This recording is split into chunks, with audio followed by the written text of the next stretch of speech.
Il tient en réserve des ressources pour les hommes droits, pour les hommes droits, pour les hommes droits, pour les femmes droites, pour les femmes droites. Et non pas les tordus, les gens qui adaptent le péché avec les choses saintes, qui essayent d'adapter du moins, mais c'est inadaptable. Bien-aimés, c'est l'heure du choix.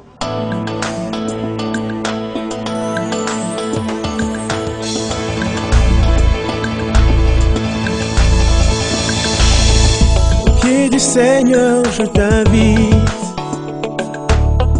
pour écouter la parole éternelle, car c'est l'heure du choix. C'est l'heure du choix. C'est l'heure du choix. C'est l'heure du choix.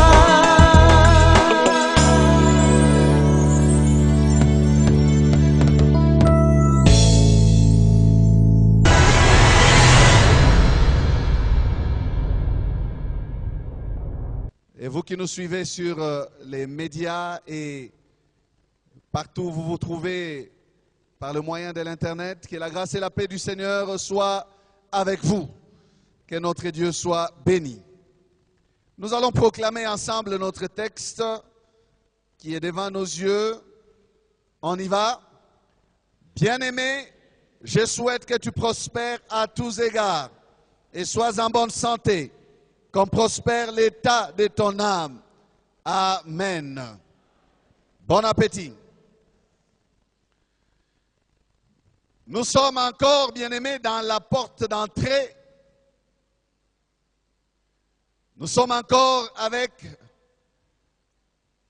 cette première pensée de ce verset, les bien-aimés. C'est à un bien-aimé que cette parole est adressée. Si nous sommes des bien-aimés de Dieu, cette parole nous est donc adressée. Et si nous ne le sommes pas, l'invitation nous est lancée encore ce matin pour que nous puissions le devenir. Amen. Nous voulons prendre pour sujet ce matin les privilèges des bien-aimés. Les privilèges des bien-aimés. En tant que bien-aimés, nous avons des privilèges. Et je peux me précipiter à vous dire aussi que nous avons des devoirs. Mais nous n'en sommes pas encore là. Nous avons des privilèges, des choses que Dieu nous octroie, que Dieu nous réserve, que Dieu nous donne. Des choses que Dieu ne fait qu'à ses bien-aimés. Qu'il ne réserve qu'à ses bien-aimés. Nous allons donc commencer aujourd'hui et nous ne serons pas en mesure de tout terminer aujourd'hui. Nous verrons qu'un seul point aujourd'hui. Et par la grâce de Dieu, dimanche prochain, si Dieu nous garde, nous continuerons. Les privilèges des bien-aimés. Le premier privilège est notre communion avec le Père. Notre communion avec le Père. Amen. Dites un bon amen pour recevoir cette pensée. Le premier privilège, c'est notre communion avec le Père. Amen. Il n'y a pas de plus grand privilège que celui-là. Il n'y a pas de meilleur privilège que celui-là.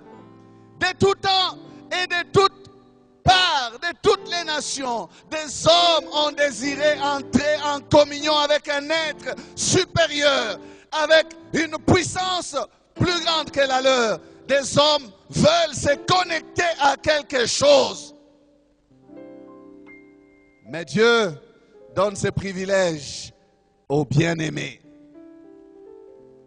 Notre communion avec le Père. Luc 15, verset 31. Vous vous souvenez de Luc 15? La colère du grand frère. Il refusa d'entrer Mais le père est sorti et lui a dit, entre mon fils. Et quand il a fait sa doléance, je suis toujours avec toi. Et voilà, tu n'as jamais tué un veau gras pour que je le partage avec mes amis. Mais c'est pour ces bandits de ton fils qui est revenu, qui a dilapidé tes biens et tout et tout. Et voilà, c'est pour lui que tu offres une fête. La réponse du père qui lui a dit, mon enfant, lui dit le père, tu es toujours avec moi et tout ce que j'ai est à toi. Amen. Ce grand frère qui ne s'était jamais séparé de son père jouissait bien d'un plus grand privilège que de manger un certain repas avec ses amis. Le père a réajusté la pensée de ce jeune homme. Le père lui a donné la véritable pensée. Le père lui a expliqué que c'est un privilège que d'être avec son père, que de vivre avec son père, que d'être toujours avec le père et ainsi de savoir que tout ce que le père a est à moi. Demeurer dans la maison du père, vivre à côté de son père, dans sa communion, vivre là dans son intimité, être rapproché de Dieu et Dieu rapproché de nous, vivre bien-aimé dans la maison du Père.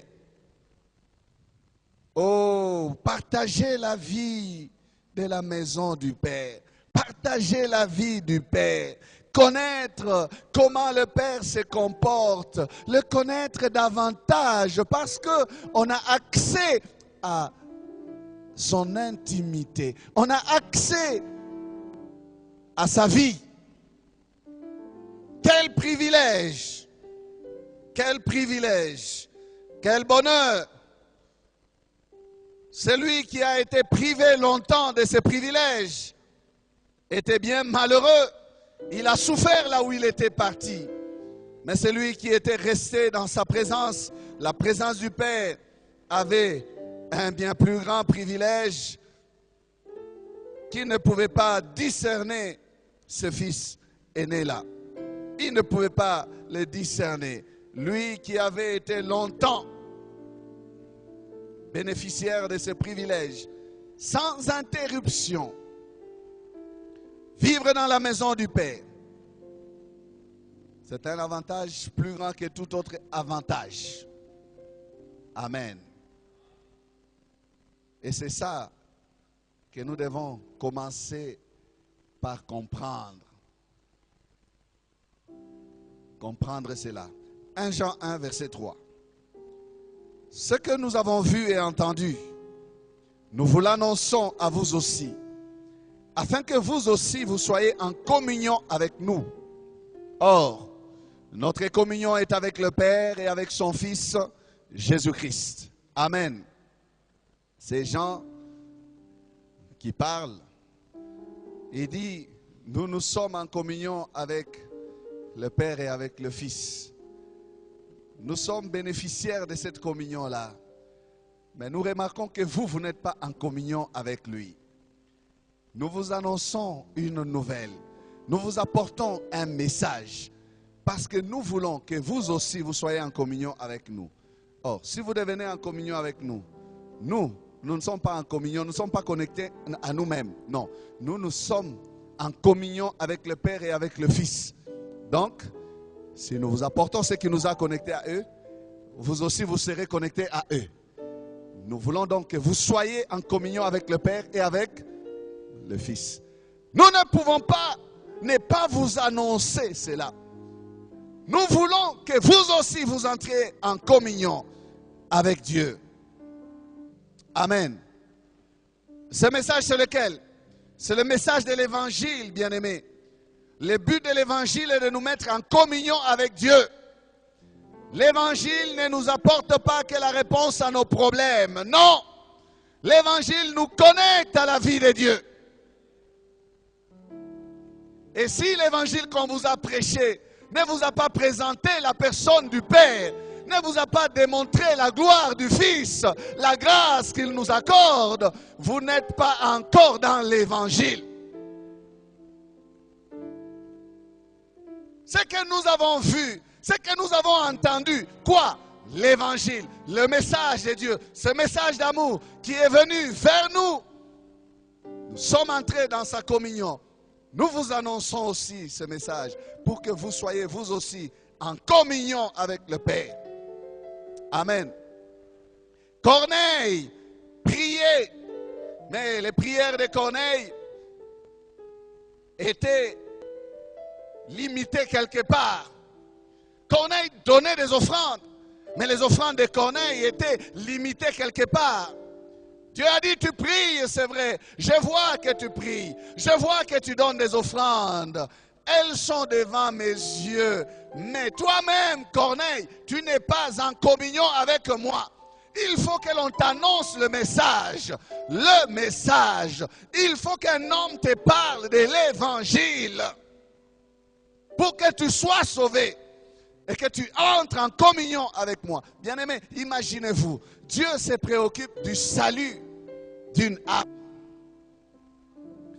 Dieu met le ciel en mouvement pour qu'un ange s'en aille en mission, qu'il arrive chez Corneille, qu'il lui parle pour que Corneille entre en communion avec lui. C'est une grande vérité à comprendre. Vous pouvez respirer, manger, bouger, faire la fête tous les jours, jouer comme vous voulez.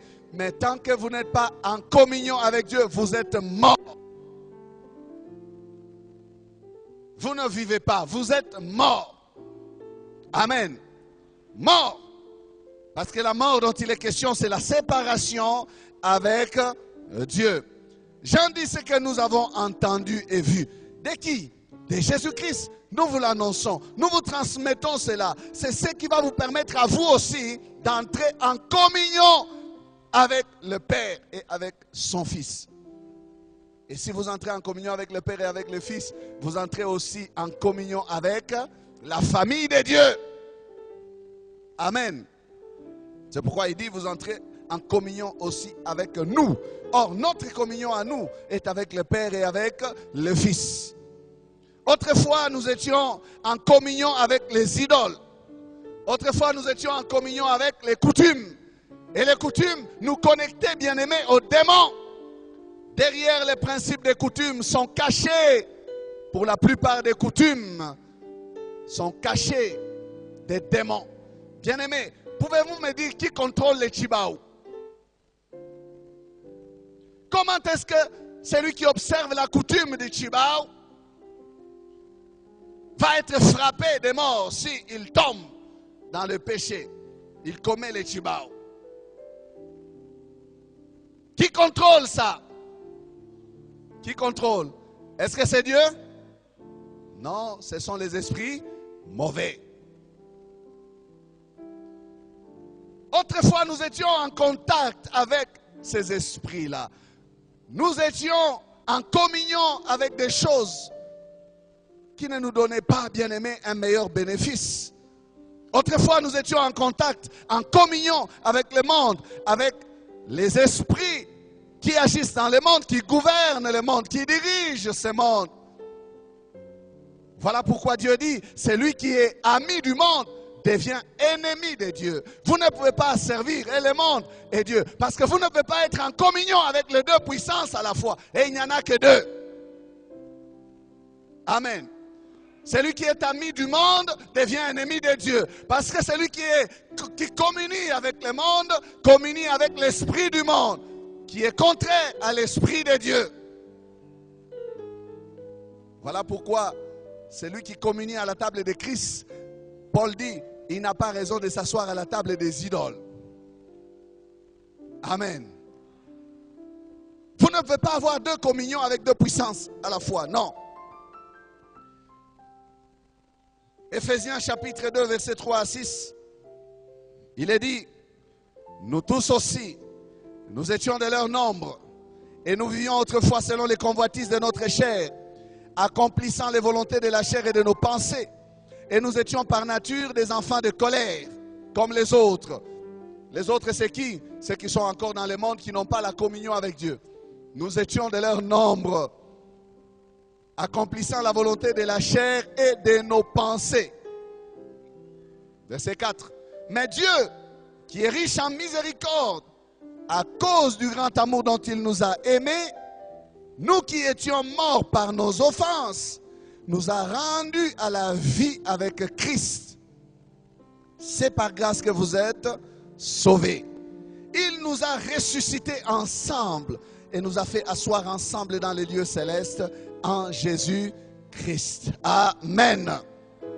Malgré ce que nous étions, malgré notre communion avec le monde, les idoles, les démons, les puissances sataniques et démoniaques, malgré notre ancien occultisme, notre ancienne vie de péché, malgré l'état des morts dans lequel nous étions, Dieu qui est riche en bonté et en miséricorde, Dieu qui est riche en miséricorde, à cause du grand amour dont il nous a aimés. Amen. Il a fait quoi? Il nous a rendus à la vie. Seul? Non. Mais avec son Fils. Nous a rendus à la vie avec Christ. Et Dieu ne s'est pas limité là. Qu'est-ce que son amour a fait?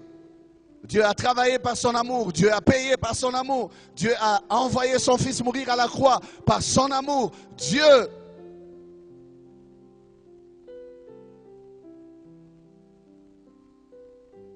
nous a pardonné par son amour.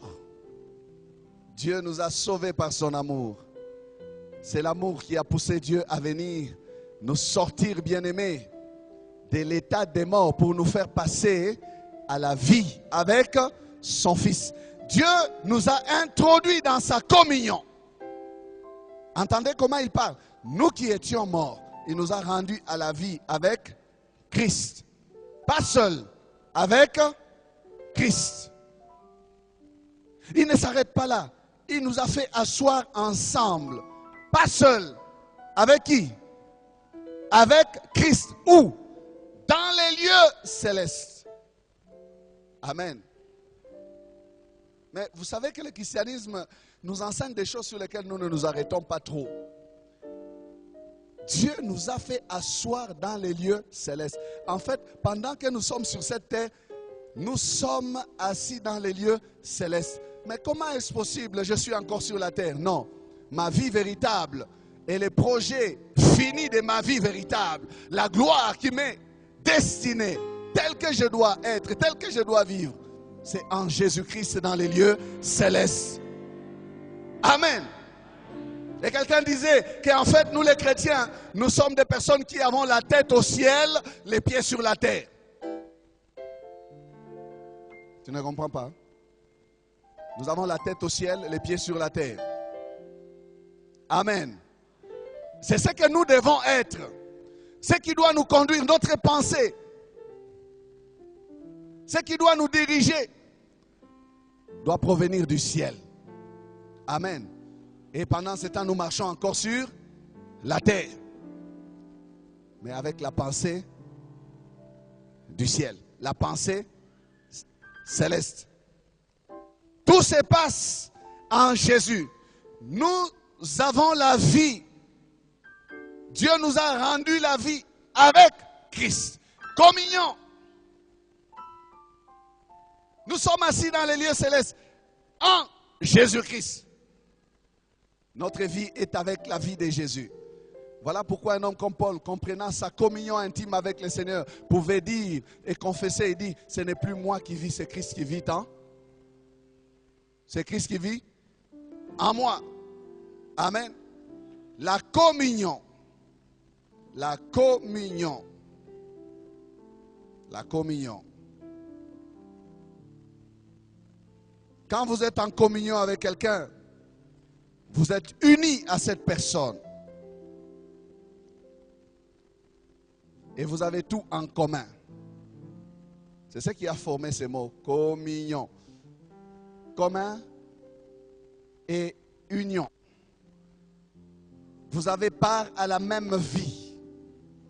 Vous avez part aux mêmes choses. Vous partagez tout. Si vous êtes en communion, vous partagez tout. Amen. Oh. Savez-vous pourquoi la Bible parle de la relation de Jésus-Christ avec l'Église en la comparant à la relation d'un mari avec sa femme? C'est à cause de la notion de la communion. Amen. Et tel que nous sommes encore dans ce monde, nous sommes des fiancés. Nous sommes la fiancée. L'époux. Et là, nous attendons les noces. Où notre communion sera parfaite. Où nous ne serons plus jamais séparés de l'époux, Jésus-Christ. Mais pour l'instant, nous sommes en train, bien-aimés, de nous garder comme la fiancée se garde pour qu'elle entre au mariage. Parce que nous avons déjà la promesse, nous avons déjà l'engagement. Christ a payé déjà pour nous. Tout est fait pour que nous puissions nous unir à lui. Amen. Nous sommes déjà en communion. Les langages empruntés au mariage nous enseignent, bien-aimés, la communion profonde. Nous ne pouvons pas comprendre les choses qui se passent au ciel ou celles qui se passeront au ciel si on ne nous parle pas par des choses que nous-mêmes nous vivons. Si nous ne vivons pas le mariage, nous ne comprenons pas la profondeur alors de la relation entre Christ et son épouse, l'Église. Mais si nous vivons le mariage, et nous connaissons le mariage parce que nous sommes des hommes, nous nous marions, nous assistons au mariage, nous devons comprendre aussi la communion qui existe entre Christ et l'Église. Amen. Nous étions morts, il nous a rendus à la vie. Il nous a fait ressusciter avec lui. C'est pour cela aussi, une autre explication pour que nous comprenions de quoi nous parlons. C'est pour cela aussi que le symbole du baptême est important dans la vie d'un chrétien. Parce que le symbole du baptême enseigne ma communion avec Christ. En me plongeant dans les eaux, j'ai dit, j'ai été plongé dans sa mort. Je suis mort avec Christ. Et en me sortant de l'eau, je confesse et je dis que je suis ressuscité avec Christ pour marcher en nouveauté de vie.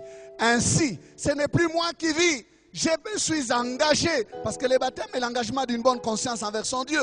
J'ai prêté serment. J'ai dit, désormais, je vivrai pour Jésus-Christ. Amen. Bien-aimés, ce sont ces choses que nous devons comprendre. Beaucoup de personnes pensent que le christianisme, c'est venir à l'église, s'asseoir, demander la faveur de Dieu, sortir et aller faire beaucoup d'argent à la cité. Réussir dans ce que nous attendons. Si tu n'es pas en communion, tu n'es pas en communion avec Dieu, tu n'as pas sa vie. La communion. Colossiens 2, verset 10. Vous avez tout pleinement en lui. Ah, écoutez, vous avez tout pleinement en lui, qui est le chef de toute domination et de toute autorité. Vous avez tout pleinement en lui. Où est-ce que nous avons tout pleinement? Où? Ah, mais répondons. Où? En Christ. En lui, c'est en Christ. Tout commence quand on entre en Christ. C'est là que tout se déroule. Dans sa communion. Le changement véritable, c'est lorsque une personne entre en Christ. Si quelqu'un est en Christ, il devient quoi? Une nouvelle créature. Les choses anciennes sont passées. Voici, toutes choses sont devenues nouvelles. C'est en Christ. Bien-aimés, les changements véritables, nous l'avons en Christ. La victoire véritable, nous l'avons en Christ. La bénédiction véritable, nous l'avons en Christ.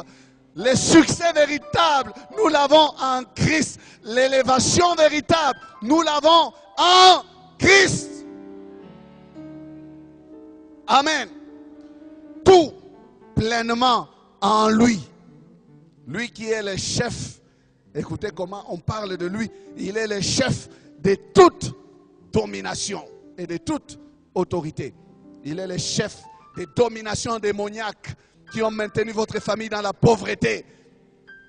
S'il est le chef de toute domination, c'est que vous avez réellement tout en lui. S'il lui décide de vous donner tout, vous aurez tout.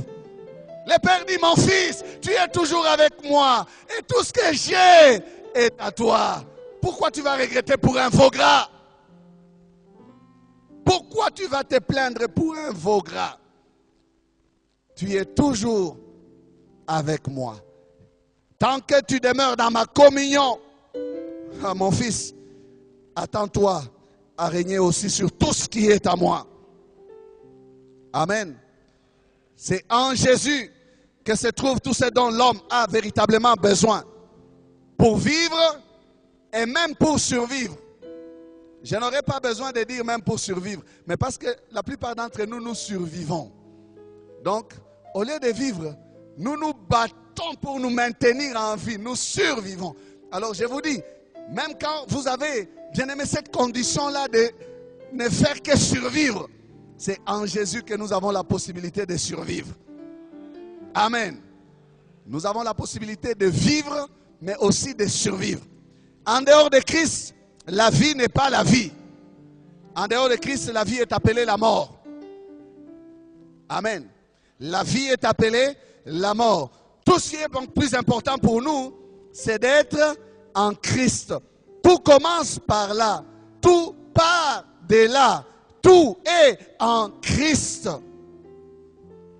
Jean disait à tous ceux qui l'ont reçu, il a donné le pouvoir de devenir enfants de Dieu. C'est par Christ que l'on entre dans la famille de Dieu. Amen. Par Christ que l'on entre dans la famille de Dieu. Ce n'est pas par quelques gouttes de baptême que vous recevez à 8 jours. On vous dit vous êtes déjà sauvés, vous êtes entrés dans le royaume. Non, vous pouvez devenir membre d'une dénomination par ces moyens-là. Mais pour entrer en Christ, il vous faut naître de nouveau. À tous ceux qui l'ont reçu, voilà comment la communion est établie. Il leur a donné le pouvoir de devenir enfants de Dieu.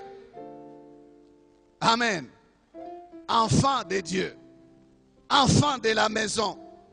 Par Christ, ceux qui sont dehors peuvent entrer. Entrer dans la maison. Entrer dans la vie. Par lui.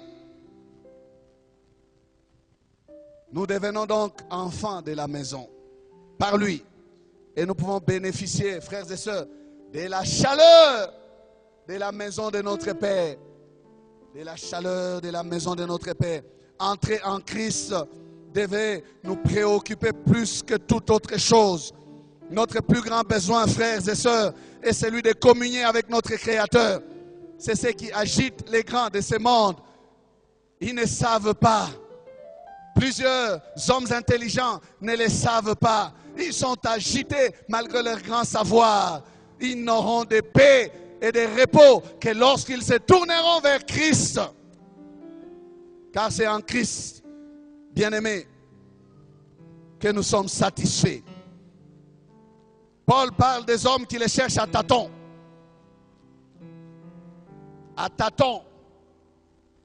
Ils ne savent pas où le trouver. Voilà pourquoi ce n'est pas l'homme qui trouve Dieu, c'est Dieu qui trouve l'homme. Bien-aimé, Dieu se révèle. Dieu se révèle. Paul disait, nous étions tous de leur nombre. Mais comment se fait-il que nous avons échappé? Dieu s'est approché de nous. Dieu nous a visités. Alléluia. Il y a un jour où l'on donne sa vie au Seigneur. Amen. Amen. Il y a un jour où on doit décider pour Jésus-Christ. Et aujourd'hui, c'est ton jour. À toi qui n'as pas encore décidé. Ma prière est que Dieu se révèle à toi pendant que tu entends ce message. Parce que le premier privilège des bien-aimés, c'est la communion avec le Père. Notre cœur ne peut être rempli par les biens. Non. Il ne peut être rempli par les plaisirs. Non. Le cœur n'a jamais été satisfait par les plaisirs. Même ceux qui aiment boire, après une cuite, on a encore besoin d'une nouvelle cuite. N'est-ce pas vrai? Ceux qui aiment les femmes, après une femme, on a encore besoin d'une autre femme. Jamais satisfait. Aujourd'hui, c'est une mince, demain, c'est une grasse. Après-demain, une courte. Après-demain, la une est lancée. Ceux qui aiment les hommes, mêmement. Aujourd'hui, c'est le voisin de gauche. Demain, c'est le cordonnier du coin. Après-demain, c'est le chauffeur du taxi. Et le lendemain, là-bas, c'est le patron au travail. Jamais satisfait. Est-ce que tu m'entends? Ce dont tu as besoin, ce n'est pas du plaisir, non. Ce dont j'ai besoin, ce n'est pas des biens. Les biens ne peuvent pas remplir mon cœur. Les biens ne peuvent pas satisfaire mon âme. J'ai besoin de mon Créateur. J'ai besoin de mon Dieu. J'ai besoin de Dieu. J'ai besoin de Dieu. Frères et sœurs, ceux qui n'ont que les biens de la terre, ceux qui n'ont que ce que le monde offre, sont malheureux. Ils sont malheureux. Mais regardez comment les gens terminent dans la gloire du monde.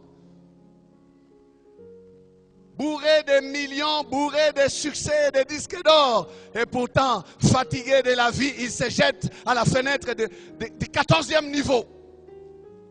Ils se suicident. Voilà des histoires que nous entendons dans le monde. La gloire du monde ne peut te rassasier. Les biens du monde ne peuvent te rassasier. C'est dans notre cœur. Et le cœur de tout homme a besoin. C'est rentrer en communion avec son Créateur. Si j'établis la communion, je commence à comprendre l'essence de ma vie. Je commence à comprendre les objectifs de ma vie. Je recadre mon avenir. Je ne cours plus pour des choses inutiles. Nous y arriverons. Mais je vis maintenant pour ce qui est utile. Amen. La Bible nous donne cette question. Elle nous pose cette question capitale. Matthieu 16, 26. Et que servirait-il à un homme de gagner tout le monde s'il perdait son âme? S'il perdait son âme. Ou que donnerait un homme en échange de son âme? Connais-tu la valeur de ton âme? Connais-tu la valeur, le prix exact de ta vie? Nous prenons une autre version, parole de vie. Nous lisons les mêmes versets. Si une personne gagne toutes les richesses du monde, mais si elle perd sa vie, à quoi cela lui sert-il? Qu'est-ce qu'on peut payer en échange de la vie? Qu'est-ce qu'on peut payer? Qui peut répondre à cette question? Personne. Il n'y a aucun prix. La priorité pour notre Dieu, donc, est celle de faire de nous ses bien-aimés et fils et filles. La priorité de notre Dieu, c'est celle-là. Est-ce que nous nous entendons, nous nous comprenons ce matin? La priorité de notre Père est de faire de nous ses fils et filles bien-aimés. Dieu travaille pour cela. Dieu a envoyé son Fils Jésus-Christ mourir à la croix pour cela. Pour que nous ayons accès à la communion avec lui. Amen. Dieu veut nous bénir dans cette communion-là. Dieu ne veut pas nous bénir à distance. Dieu ne veut pas nous bénir en tant que des étrangers. Dieu ne veut pas nous bénir en tant que des esclaves. Non. Dieu veut nous bénir comme ses fils et filles bien-aimés. Et c'est Jésus qui est venu nous ramener à la maison de notre Père. Jésus est venu nous montrer le chemin. Jésus est venu nous révéler le Père. Si quelqu'un veut connaître Dieu, il doit regarder Christ. Si quelqu'un veut aller au Père, il doit suivre Christ. Si quelqu'un veut rentrer dans le royaume, il doit passer par Christ. Amen. C'est Jésus et c'est Jésus seul, le chemin qui nous ramène vers la maison de notre Père. Si nous ne jouissons pas de la communion du Père, nous devons dire alors aussi que nous ne vivons pas encore. Nous sommes morts. Moïse, homme de Dieu, connaissait la valeur de cette communion. Exode 33, versets 15 à 18. Moïse dit, Moïse lui dit, si tu ne marches pas toi-même avec nous, ne nous fais point partir d'ici. Comment sera-t-il donc certain que j'ai trouvé grâce à tes yeux, moi et ton peuple? Ne sera-ce pas quand tu marcheras avec nous et quand nous serons distingués, moi et ton peuple, de tous les peuples qui sont sur la face de la terre? L'Éternel dit à Moïse, je ferai ce que tu me demandes, car tu as trouvé grâce à mes yeux. Et je te connais par ton nom. Moïse dit, fais-moi voir ta gloire. Amen. Le pays, c'est bien, peut dire Moïse. La terre promise, c'est bon. Le lait et le miel, nous en voulons. Mais ta présence vaut plus que toutes ces choses. Si nous ne jouissons pas de ta présence, nous n'avons pas besoin du lait et du miel. Si nous ne jouissons pas de ta présence, nous n'avons même pas besoin de Canaan. Bien-aimé, Canaan sans Dieu, c'est désert. Canaan sans Dieu, c'est l'amertume. Canaan sans Dieu, c'est la défaite. Canaan sans Dieu, c'est la même chose que l'Égypte. Voilà la compréhension de Moïse. Nous voulons du pays, mais nous ne voulons pas seulement du pays. Nous voulons de toi plus que du pays. Alléluia. Frère, nous devons réajuster notre chrétienté. Tu veux des choses, mais tu dois vouloir les dieux des choses plus que les choses de Dieu.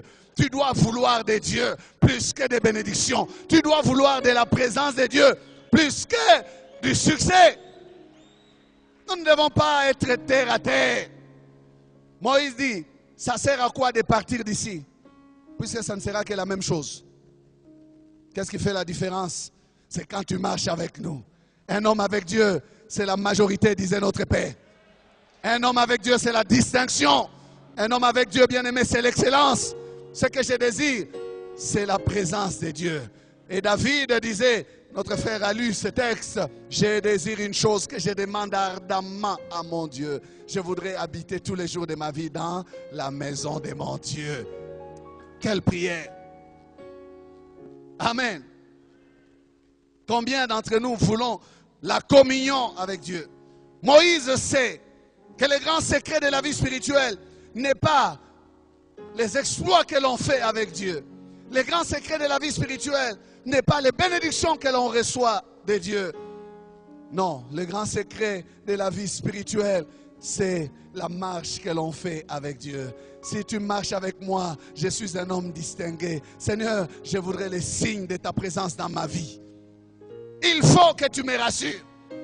Moïse dit, si tu dis que tu me connais, si j'ai trouvé grâce devant toi, alors je veux la preuve. Fais-moi voir ta gloire. Donc je veux te voir comme ça, je vais me rassurer. Je vais me rassurer que je suis avec toi. Fais-moi voir ta gloire. Frère, nous devrions faire cette prière-là. Seigneur, je veux te voir. Je ne viens pas seulement dans ta présence pour te demander un bénéfice quelconque, mais mon âme a soif du Dieu vivant. Quand irai-je et paraîtrai-je dans la présence de mon Dieu? Je veux te voir. Je veux te voir. Je veux être à toi. Moïse veut la différence. Il veut la distinction. Moïse veut plus. Et il sait que le plus là, c'est la présence de Dieu qui le donne. La communion avec Dieu. Frère, je l'ai dit et je le répète, Canaan sans Dieu n'est pas Canaan. L'abondance sans Dieu, ce n'est pas l'abondance. Ça sera le trouble. La richesse sans Dieu, ce n'est pas de la richesse. Dans Apocalypse, il dit, tu dis que tu es riche. Mais écoute comment il l'appelle, il dit tu es pauvre. Tu dis que tu es habillé en pourpre et tout ça. Mais quand moi je te regarde, tu es nu, aveugle, misérable. Voilà, sans Dieu, c'est ça ce que l'homme est. Il peut mettre tous ses galons et se vanter de ses positions. Mais devant Dieu, s'il n'est pas en communion avec Dieu, il n'est rien. Amen. Moïse refuse d'être accompagné même par un ange. Ah, j'aime cette pensée de Moïse. Dieu a dit à Moïse, Vous allez partir avec un ange. Mon nom sera en lui. Moïse dit, non, non, je refuse. Écoutez, Dieu n'a pas de substitut. Ou tu es avec Dieu ou tu n'es pas avec Dieu.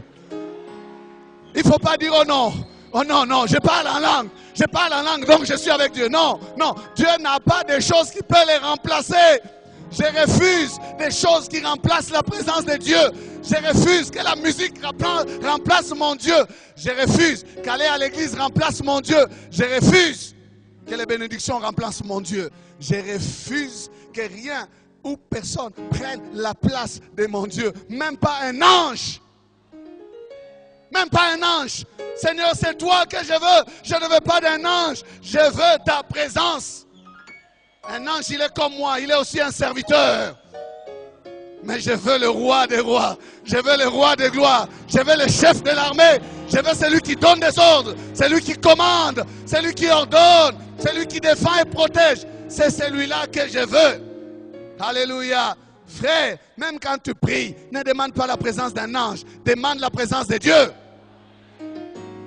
C'est à Dieu de décider s'il va t'envoyer un ange. Ce n'est pas à toi de demander un ange. Seigneur, envoie-moi ton ange, qu'il soit à ma droite. Ah, tu as dit, Seigneur, viens m'accompagner. Alléluia.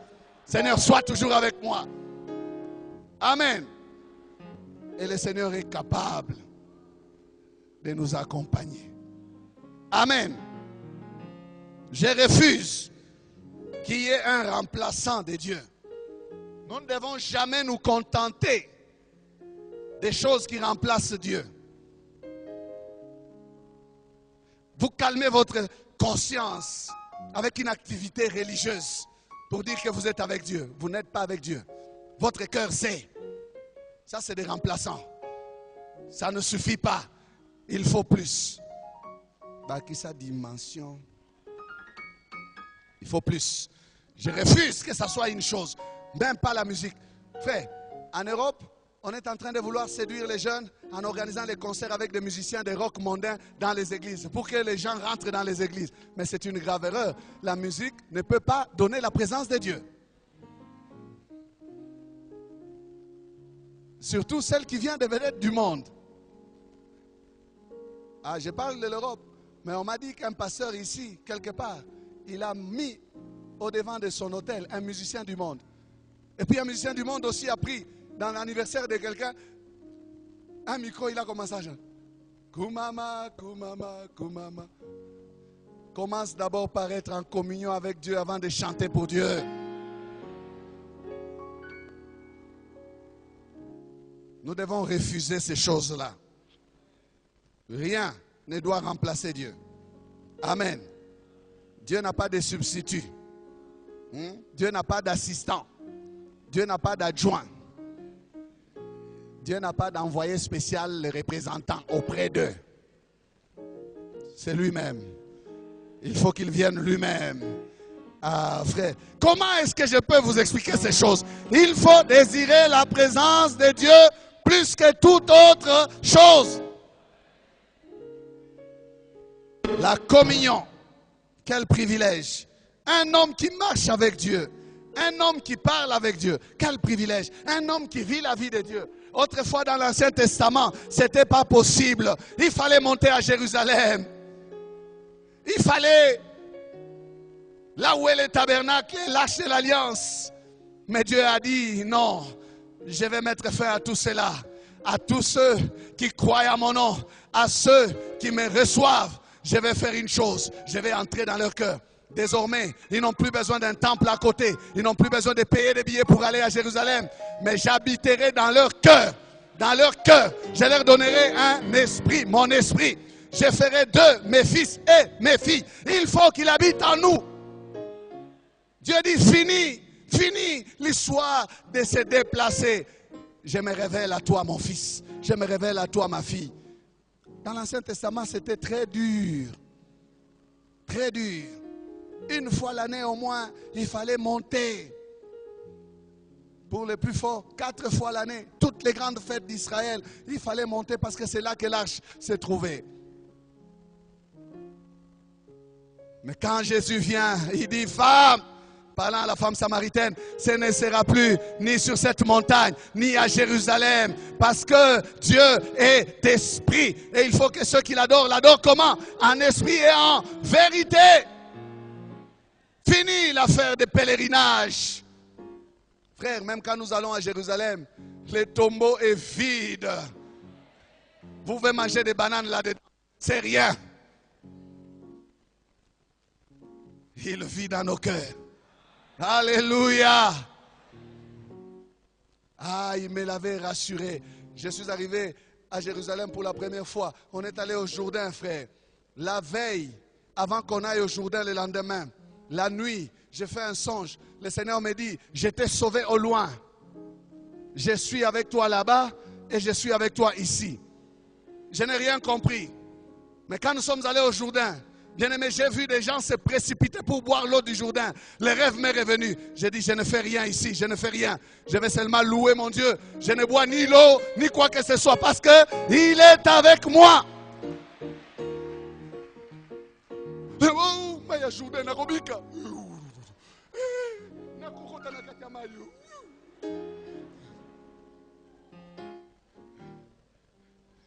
Dieu dit, ce n'est pas ça. Vous n'êtes pas sauvés par l'eau. Je vous ai sauvés au loin.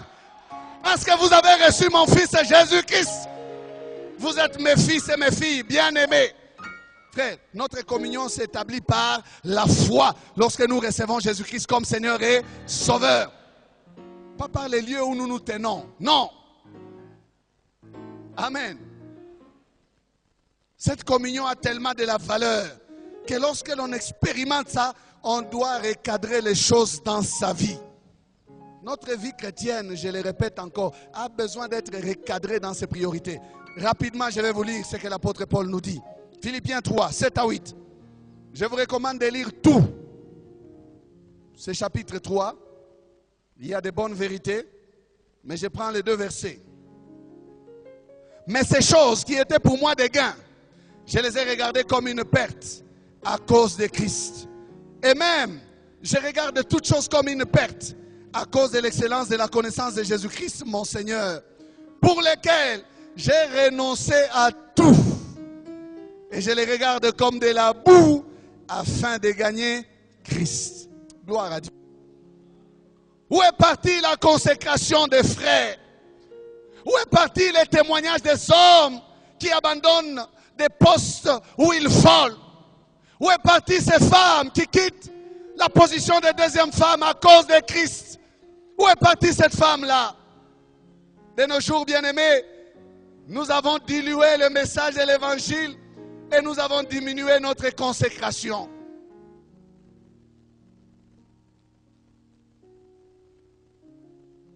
Où sont partis ces hommes qui, à cause de Christ, il peut quitter son poste pour dire Dieu m'a appelé, j'abandonne ces choses. Mais aujourd'hui, à cause des postes, les gens préfèrent se refroidir dans le Seigneur.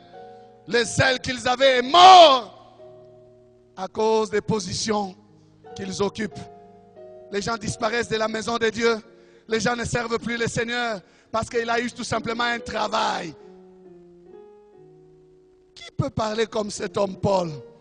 Je change de version. Écoutez, une version qui ressemble un peu à du français courant. Comment il parle. Et nous allons terminer pour prier. Autrefois, ces prérogatives étaient, à mes yeux, autant de sujets de fierté. Mais à cause du Christ, je suis arrivé à reconnaître leur inutilité. J'ai appris même à les considérer comme nuisibles si on s'y attache, et je les ai rejetés. Oui, je persiste encore aujourd'hui à leur dénier toute valeur.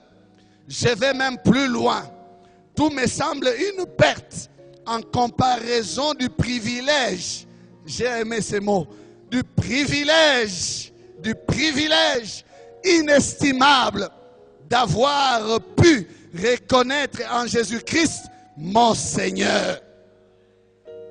Le bien le plus précieux, celui qui, de loin, surpasse tous les autres. Amen. C'est de le connaître, et de les comprendre de mieux en mieux. C'est de les connaître et de les comprendre de mieux en mieux. Pour l'amour du Christ, je me suis dépouillé de tout, considérant mes avantages comme bons à être mis au rebut quand il s'agit de gagner le Christ. Où sont les hommes qui peuvent déclarer ces paroles? Où sont les femmes qui peuvent dire ces choses? Où sont ces hommes qui peuvent se donner à Jésus comme ça? Où sont-ils? Ils sont où, ces hommes? Frères, ils sont où? Vous avez encore des gens à l'église qui interdisent à leurs femmes de venir prier. Ils ne comprennent rien.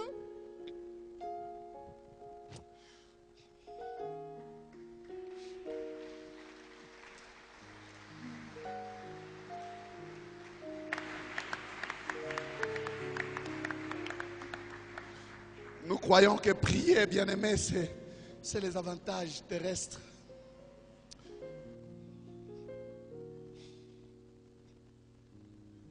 Nous devons nous lever prier.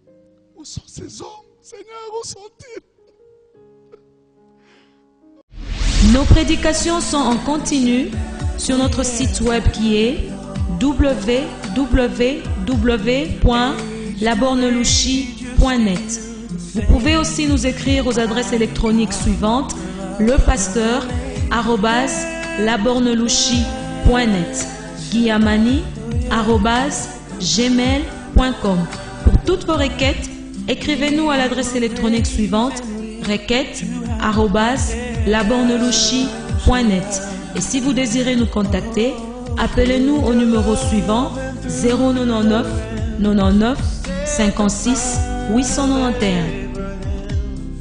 Through the power